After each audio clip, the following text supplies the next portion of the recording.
Hello Indonesia, this is your captain speaking.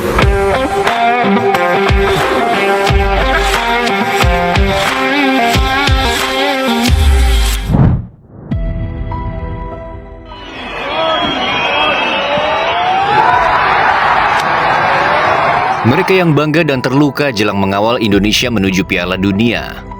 Liga-liga Eropa resmi selesai. Beberapa pemain timnas Indonesia baru saja menuntaskan tugas terakhir. Ada tawa bahagia karena juara, ada yang terluka karena kalah, gagal, sampai turun tahta. Semua lengkap dirasakan. Begitulah sepak bola. Selalu ada yang menang dan selalu ada yang dikalahkan. Yang jelas bagi mereka yang menang, tak ada kata jumawa. Perjuangan harus dilanjutkan untuk mengejar sesuatu yang lebih tinggi. Bagi yang kalah tak boleh berkecil hati.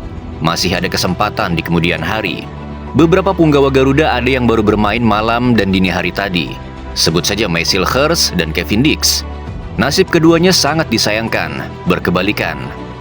Hilgers mengusung misi Eropa musim depan, sebagaimana yang sudah ia lakukan 3 musim terakhir bersama FC Twente. Malam ini untuk kembali ke pentas regional, mereka harus melalui jalan play-off. Cobaan pertama berhasil dilewati. Nahas, Hilgers dan kolega harus bersua naik Nijmegen yang dikapteni Kelvin Verdonk. Mereka menang dramatis dan membuat peluang Verdonk ke kompetisi Eropa untuk pertama kalinya buyar. Di final play-off, FC Twente bertemu langganan Eropa lain, AS Alkmaar. Tak seperti di semifinal play-off, pada laga penentu ini, Maes main sebagai starter. Penampilannya cukup apik, dikenal dengan kemampuannya dalam membaca permainan dan distribusi bola dari lini belakang. Dalam formasi 4-2-3-1 yang digunakan Twente, Maes berperan sebagai pengatur ritme dari belakang, memulai serangan dengan umpan-umpan terukur.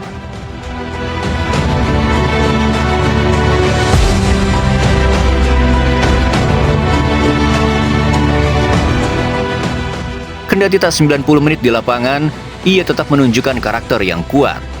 Ia impresif dalam duel udara dan intersepsi. Kemampuan lainnya adalah membangun serangan dari belakang. Ia sering menjadi inisiator serangan dengan umpan-umpan panjang yang akurat. Inilah yang terjadi di Ava Stadium malam tadi. Gol kedua Twente yang dicetak Sam Steyn berawal dari kejelian Maes membaca pergerakan rekannya. Umpan pendek kombinasi dari jantung pertahanan dilepaskan hingga akhirnya mengubah kedudukan.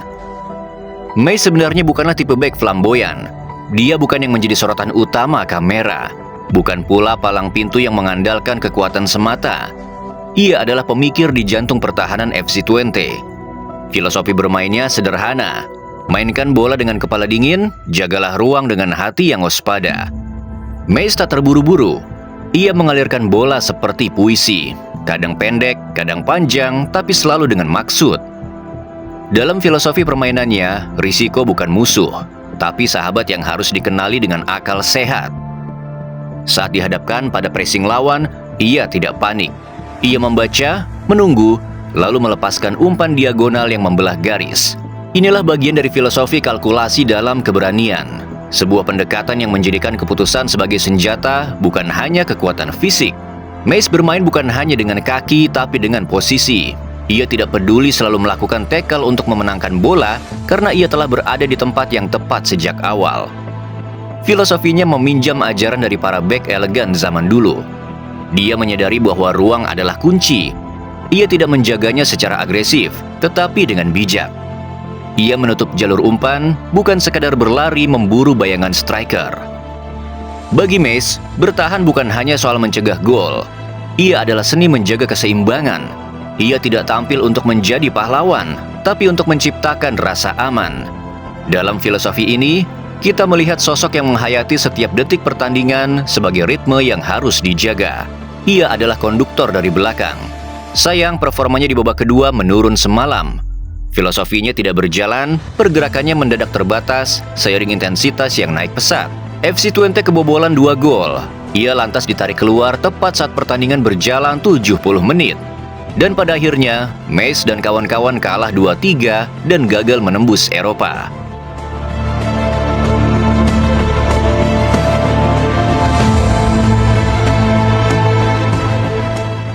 Berpindah ke Skandinavia, tinta emas kembali digoreskan oleh Kevin Dix.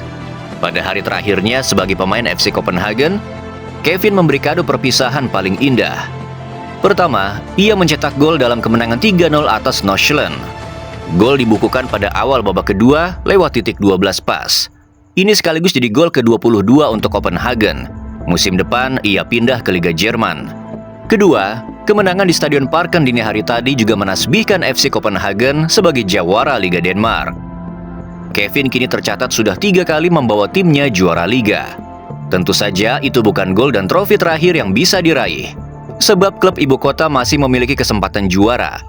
Kevin masih berpeluang mengawinkan gelar.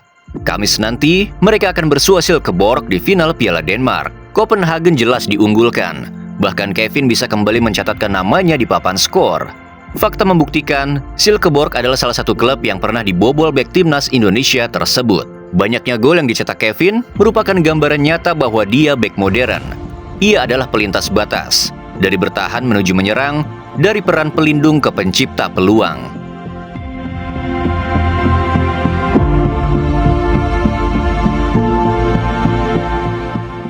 Kevin pemain multifungsi, mampu bermain sebagai bek kanan, bek tengah dalam formasi 3 sejajar, bahkan sebagai gelandang bertahan jika diperlukan.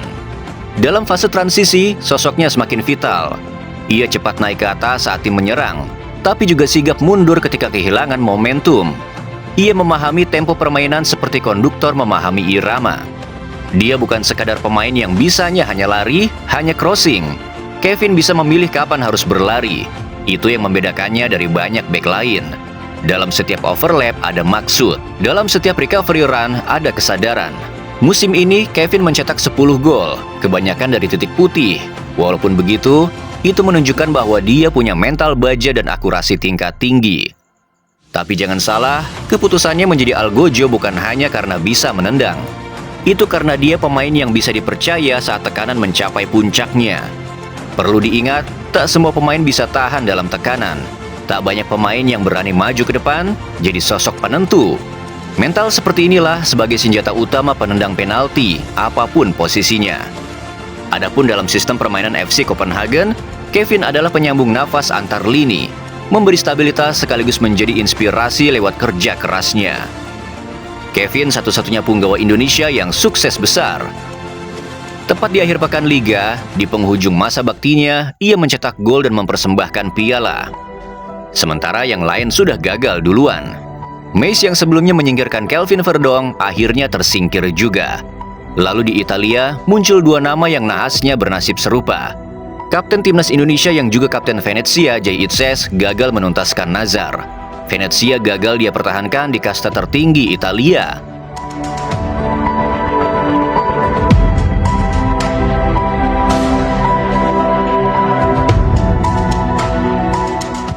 Mereka kalah menyakitkan dari Juventus di kandang.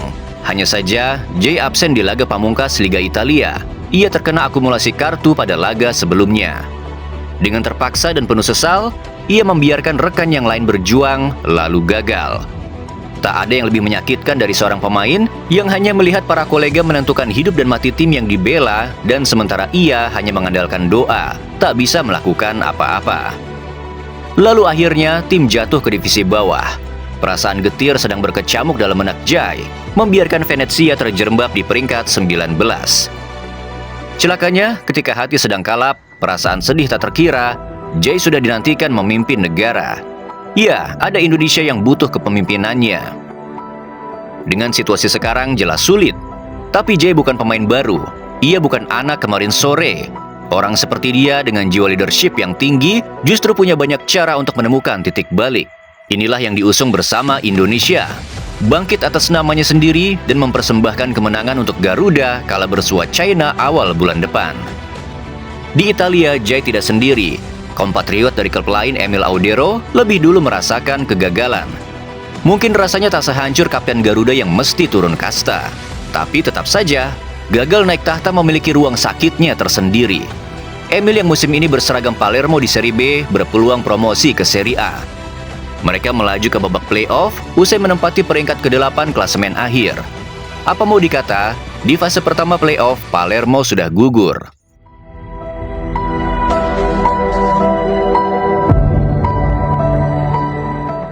Mereka kalah dari Juve Stabia 0-1. Hari itu tepatnya 18 Mei 2025, Emil tetap dipercaya sebagai penjaga gawang. Seperti biasa pula, performanya menjanjikan, melakukan beberapa penyelamatan. Tidak ada yang salah juga dengan penampilan Palermo secara keseluruhan. Mereka unggul di semua catatan statistik pertandingan, kecuali gol yang harus dipungut Emil Audero pada menit ke-67. Sepanjang 90 menit, Emil memperlihatkan refleks tajam dan positioning cermat, menghadapi serangan demi serangan dari Juve Stabia. Gol semata wayang yang tercipta melalui sepakan Andrea Adorante tak sepenuhnya mencerminkan perjuangan Emil yang gigih menjaga gawangnya dari gempuran lawan. Secara statistik, Emil mencatatkan 1 penyelamatan dan 1 clearance, serta melakukan 38 sentuhan bola dengan akurasi umpan sebesar 63%. Kekalahan ini menandai akhir perjalanan Palermo di musim 2024-2025. Namun bagi Emil, ini adalah awal dari babak baru. Dengan berakhirnya musim klub, Emil kini memiliki kesempatan untuk segera bergabung dengan pemusatan latihan Timnas Indonesia, membawa semangat dan pengalaman dari panggung Italia ke kancah internasional. Baiknya untuk Emil Audero, dia punya waktu yang cukup untuk bergabung dengan TC Timnas di Bali. Mentalitasnya akan kembali lebih kuat karena 5 Juni nanti ia menandai debutnya berseragam Garuda di dada di hadapan 76.000 pasang mata GBK. Kegagalan para pemain ini tentu menyakitkan. Ditambah lagi dengan waktu datangnya jelang laga paling penting dalam sejarah Indonesia. Kendati demikian, dari situlah mereka belajar agar tidak mengulang kesalahan, agar terus berkembang. Maka di ruang yang lebih sakral, bermain untuk timnas adalah pelipur lara, pelepas rindu akan kebanggaan. Senyum yang sempat hilang bisa merekah lagi dengan lebih sempurna, bagaimanapun nanti hasilnya.